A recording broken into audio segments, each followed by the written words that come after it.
जय हिंद दोस्तों, स्वागत है आपका अपने YouTube channel important MCQ by Sandeep में। दोस्तों, हिंदी की तैयारी के क्रम में आज हम आपको संधि के बारे में बताएंगे।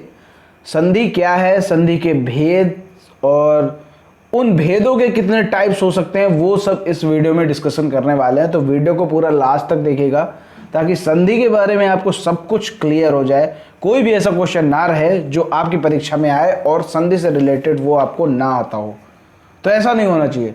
तो यहाँ पर हम संधि के बारे में सब कुछ चर्चा करेंगे और कैसे किसी को हम पहचानेंगे कि कौन सी संधि है। आराम से अच्छी अच्छी ट्रिक्स के माध्यम से आपको यहाँ पर हम क्लियर कर देंगे कि किस शब्द में कौन सी संधि है, क्योंकि संधि को पहचानने के लिए संधि विच्छेद करना जरूरी होता है। तो संधि विच्छेद किए बिना भी हम लोग पहचान सकते हैं कि किसमें कौन सी संधि है।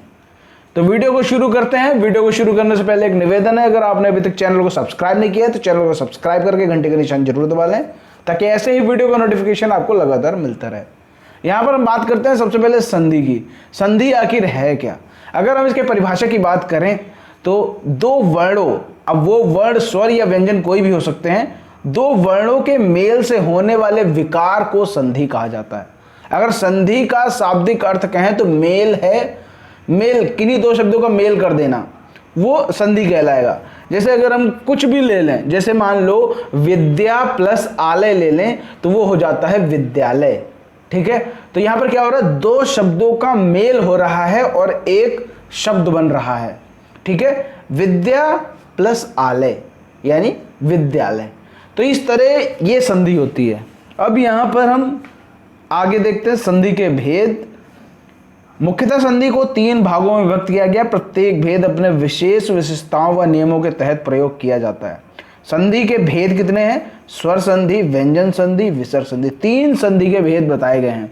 तो इन तीनों के बारे में अच्छे से चर्चा करेंगे। शुरू करते हैं सबसे पहले स्वर संधि के बारे में।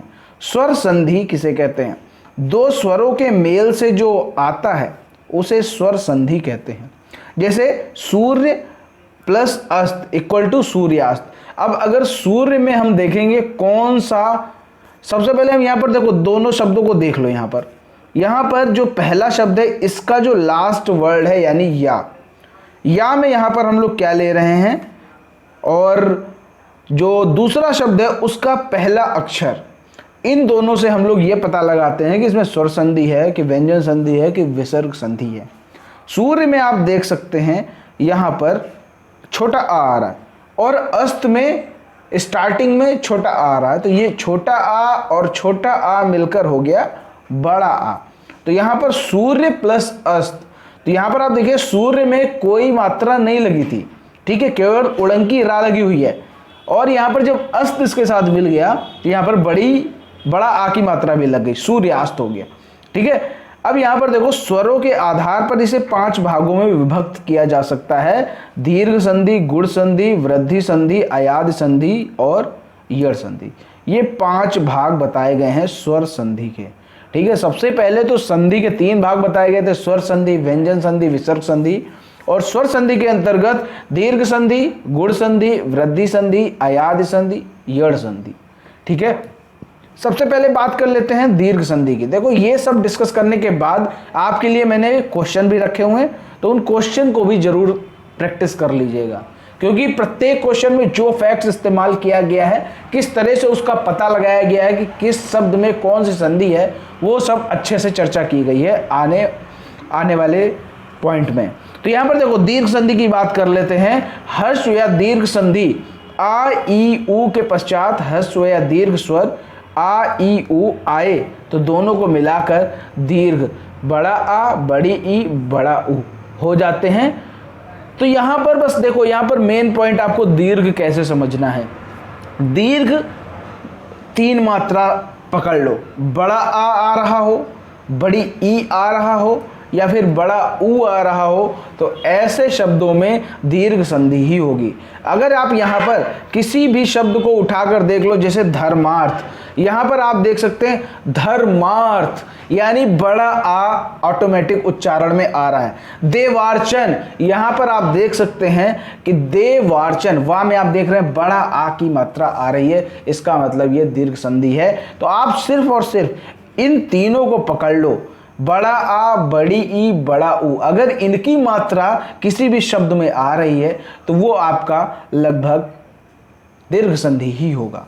और आप उसको अच्छे से क्लियर करना चाहते हैं तो आप वहां पर उसका संधि विच्छेद कर लो। जैसे देवालय है, देवालय में आपने देख लिया कि बड़ा आ की मात्रा लगी है और ये दीर्घ संधि है, लेकिन फिर भी आपको डाउट हो रहा है तो आप इसका संधि विच्छेद करके देख लो। देव प्लस आलय, देव जो पहला शब्द है इसका जो आखिरी वर्ड है वा में जो है वो छोटा आ छिपा हुआ है। आपको मालूम है प्रत्येक व्यंजन में स्वर छिपा होता है। अगर हम इसको वा है, इसमें क्या क्या छिपा हुआ है, एक तो व्यंजन ये होता है प्लस छोटा आ, ये मिलकर ये बनता है। तो ये चीज आपको क्लियर होनी चाहिए, ठीक है। अब यहां पर आप देख सकते हो जो वा है उसमें छोटा आ छिपा है और आलय का जो पहला शब्द है वहां पर बड़ा आ है, यानी छोटा प्लस बड़ा आ मिलकर क्या हो जाता है, बड़ा आ हो जाता है। तो यहां पर ये हो गया देवालय, ठीक है।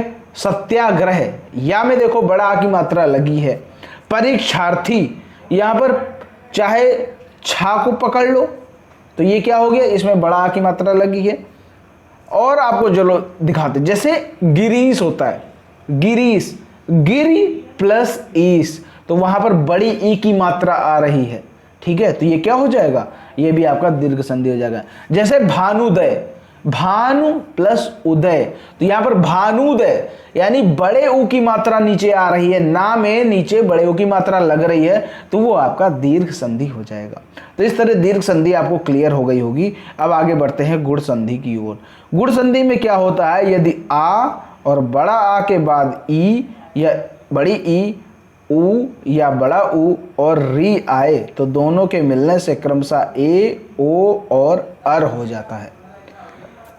तो यहां पर आप किसी भी शब्द में ध्यान से देखो, अगर कहीं पर ए आ रहा हो, ओ आ रहा हो, अर आ रहा हो, तो ऐसी कंडीशन में वह गुण संधि होगा। अगर हम इसके एग्जाम्पल्स की बात करें तो यहां पर आप देख सकते हैं, जैसे नरेंद्र, जैसे अभी हमने आपको बताया अगर शब्द में ए आ रहा हो, नरेंद्र, देखो रा में ए की मात्रा लग रही है तो ये क्या हो जाएगा, सीधा सीधा गुण संधि हो जाएगा, ठीक है। पुष्पेंद्र, पा में देखो क्या लग रहा है, ए की मात्रा लग रही, तो ये क्या हो गया, गुण संधि हो गई। अब यहां पर इसी जगह आप देख सकते हो, जैसे वीरोचित, वीरोचित यानी रो, ओ की मात्रा आ रही है यहां पर, तो ये क्या हो जाएगा, गुण संधि हो जाएगा। परोपकार, ओ की मात्रा आ रही है, इसका मतलब ये गुण संधि हो जाएगा। कोई भी प्रश्न में, जैसे कोई भी शब्द में डाउट होता तो आप उसका फटाफट संधि विच्छेद भी कर लो। परोपकार, पर प्लस उपकार, ठीक है। तो यहां पर ये जो इसका आखिरी वर्ड है और इसका जो पहला वर्ड है, इन दोनों को मिलाकर जो गुण संधि का रूल है वो फॉलो हो जाता है। आगे देखो इसी में, जैसे अर कैसे बनता है, आ और री को मिलाकर बन जाता है अर। जैसे देव प्लस ऋषि को मिलाया तो देवर्षि हो गया, ठीक है, जिसे हम लोग उच्चारण में अर कहते हैं, ठीक है।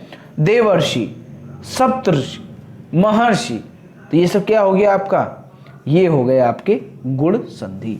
अब आगे की तरफ बढ़ते हैं वृद्धि संधि की ओर। वृद्धि संधि में क्या है, यदि आ और बड़ा आ के बाद ए या ए आए तो ए हो जाता है, और आ और बड़ा आ के पश्चात ओ या औ आता है तो दोनों के मिल से औ हो जाता है।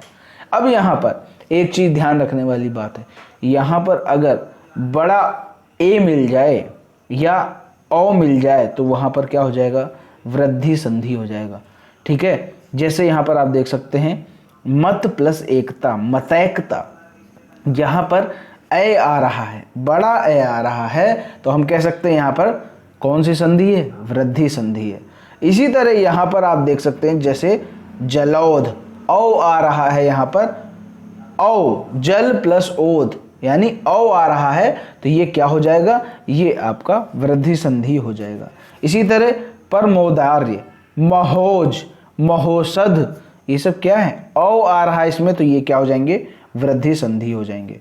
अयाद संधि की अगर बात करें, अयाद संधि कहाँ कहाँ होती है? यदि ए औ स्वरों का मेल दूसरे स्वरों से हो जाए तो ए का आय,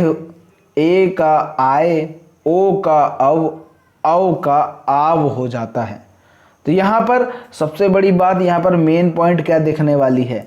अगर किसी शब्द में आय, अव या फिर आव आ रहा है तो वहाँ पर अयाद संधि होगी। जैसे इसके कुछ एग्जाम्पल देख लेते हैं। नयन, यहाँ पर क्या आ रहा है? आय आ रहा है। अभी हमने आपको बताया था अगर आय आ रहा है तो आपका वहाँ पर अयाद संधि होगी। ठीक है। गायक में देख सकते हैं आप, यहाँ पर आय आ रहा है। जैसे नयन में आय आ रहा था और जो गायक है उसमें आय आ रहा है, आय। ठीक, आय आ रहा है तो इसका ये मतलब है कि यहाँ पर भी आपका अयाद संधि होगा। आय ये दोनों क्या डिनोट करते हैं? ये अयाद संधि को डिनोट करते हैं। अब अगर इसी जगह पवन को देख लो, पौ प्लस अन, ये तो इसका हो गया संधि विच्छेद।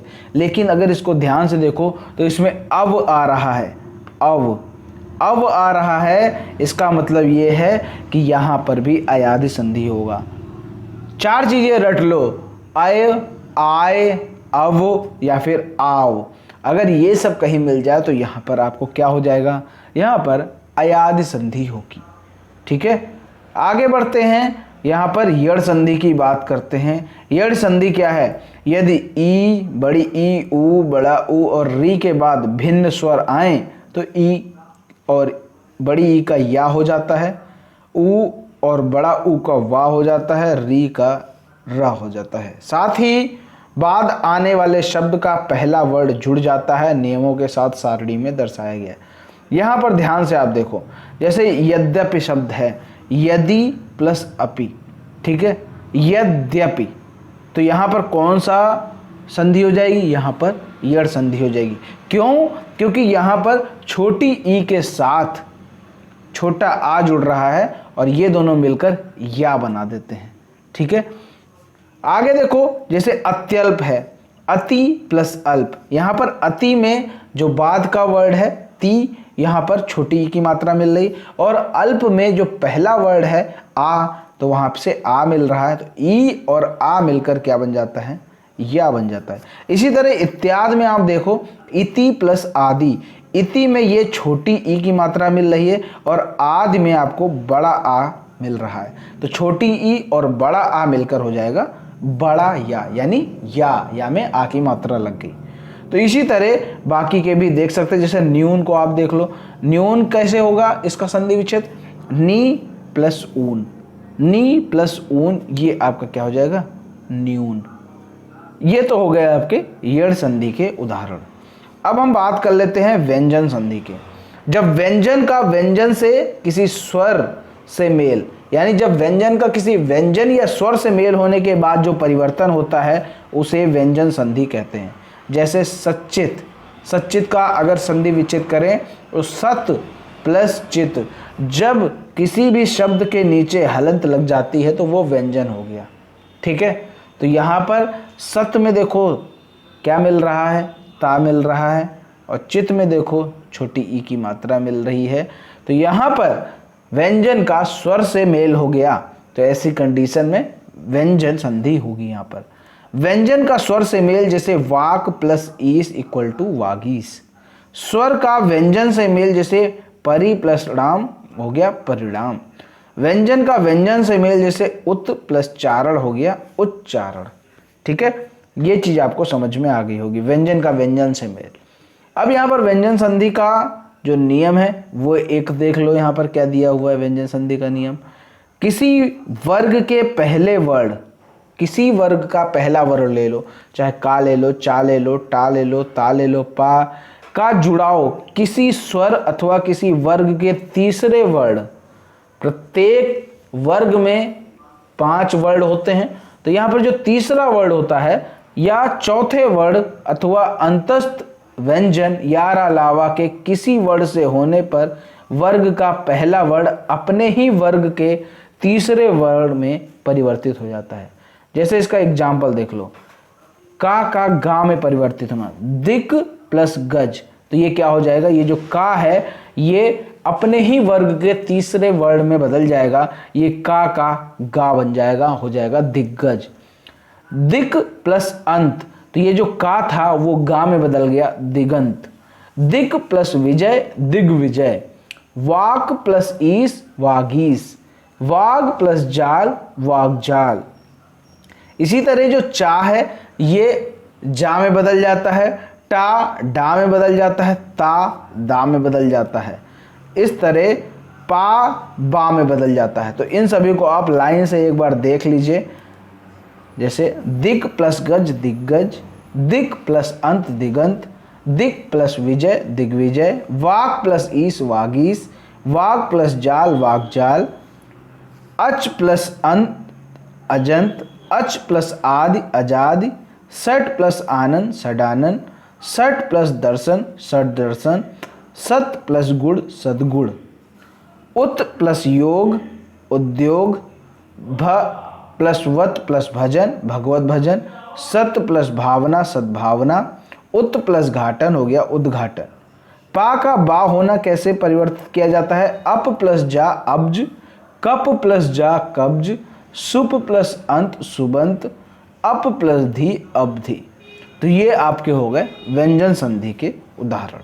अब यहाँ पर हम बात कर लेते हैं विसर्ग संधि के बारे में। विसर्ग संधि क्या होता है, जब स्वरों या व्यंजनों के साथ विसर्ग के मेल में जो विकार उत्पन्न होता है वह विसर्ग संधि के अंतर्गत आता है।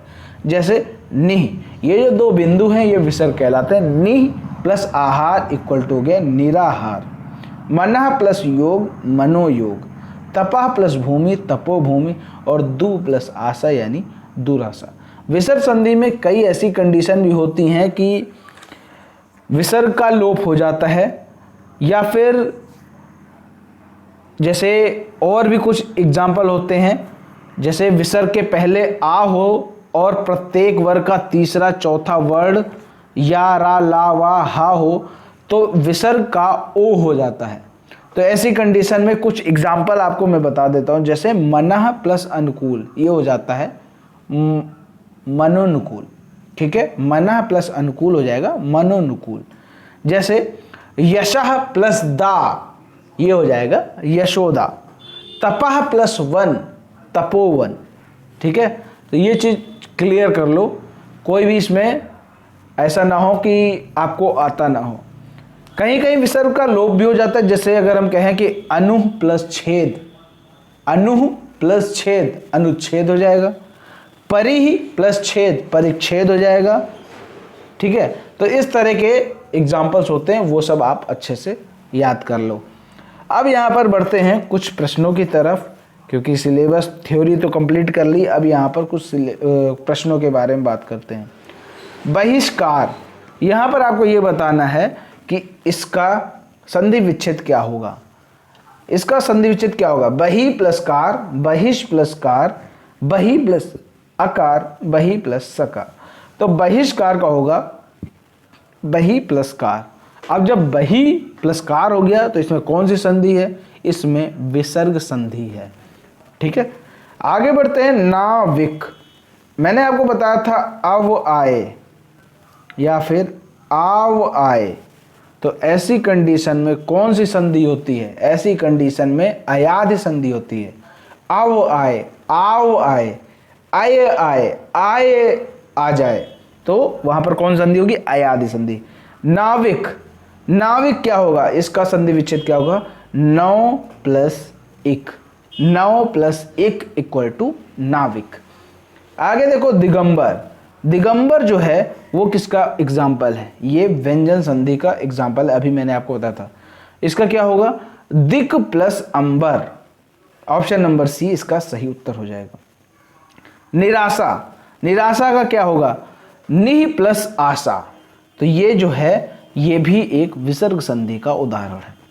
अगला देखो मनोरथ, मनोरथ का क्या होगा, मनः प्लस रथ, इसमें भी आपका विसर्ग संधि हो जाएगा। यद्यपि देखो यद्यपि, तो यद्यपि में क्या हो जाएगा, यद्यपि का संधि विच्छेद करें तो यदि प्लस अपि, ऑप्शन नंबर सी इसका सही उत्तर हो जाएगा। यद्यपि में संधि विच्छेद करने पर यदि प्लस अपि प्राप्त हुआ, और यहाँ पर कौन सी संधि है? यड़ संधि। तिरस्कार में आप देख सकते हैं, तिरस्कार, इसका संधि विच्छेद क्या होगा? तिरह प्लस कार। ऑप्शन नंबर बी इसका सही उत्तर हो जाएगा, और यहाँ पर भी विसर्ग संधि है। आगे देखो, स्वार्थ। स्वार्थ का जो संधि विच्छेद करेंगे वो क्या होगा? स्वार्थ होगा स्व plus earth. Option number A इसका सही होगा, और यहाँ पर दीर्घ संधि होगा, क्योंकि स्व प्लस अर्थ, यहाँ पर बड़ा आ निकल के आ रहा है, स्वार्थ। जगदीश, जगदीश, इसमें क्या होगा? जगदीश जो है उसका होगा जगत प्लस ईश। तो ऐसी कंडीशन में क्या हो जाएगा? व्यंजन संधि होगी। आगे देखो, सदानंद शब्द का संधि विच्छेद क्या होगा? सदा प्लस नंद, सद प्लस आनंद, सदा प्लस आनंद, सत प्लस आनंद। तो यहाँ पर सदानंद का संधि विच्छेद होगा सत प्लस आनंद। और जब भी आपका व्यंजन लग जाए तो ये व्यंजन संधि का एग्जाम्पल होगा। रविंद्र शब्द का संधि विच्छेद करो, तो रवि प्लस इंद्र, रवि प्लस इंद्र, ये हो जाएगा ऑप्शन नंबर डी इसका सही उत्तर। और यहाँ पर दीर्घ संधि का एग्जाम्पल है ये। मनोयोग, मनोयोग शब्द किस संधि से बनता है? वृद्धि संधि, अयाद संधि, व्यंजन संधि या फिर विसर्ग संधि? अगर कहें हम मनोयोग, तो मनोयोग क्या हो जाएगा? ये विसर्ग संधि का एग्जाम्पल है, ऑप्शन नंबर डी, मनः प्लस योग। विसर्ग संधि का उदाहरण है युधिष्ठिर, निष्ठुर, भयंकर, मनोयोग। तो यहाँ पर जो विसर्ग संधि का एग्जाम्पल कौन सा है? वो है मनोयोग। अभी यहाँ पर आप देख सकते हैं, यही यहाँ पर बताया गया, ये विसर्ग संधि से बना है। अगला क्वेश्चन यहाँ पर देख सकते हैं, तद्रूप में संधि का प्रकार है। तद्रूप, तद्रूप को अगर हम अलग अलग करें तो यहाँ पर हमें व्यंजन प्राप्त होगा, तो हम यहाँ पर ये कह सकते हैं कि यहाँ पर व्यंजन संधि है। अगला प्रश्न देख लो, चंद्रोदय। अब ये क्वेश्चन आपके लिए छोड़ता हूं, चंद्रोदय में कौन सी संधि है? नीचे कमेंट में बताओ, चंद्रोदय में कौन सी संधि है? नीचे फटाफट कमेंट में बताओ अगर आपको समझ में आया है।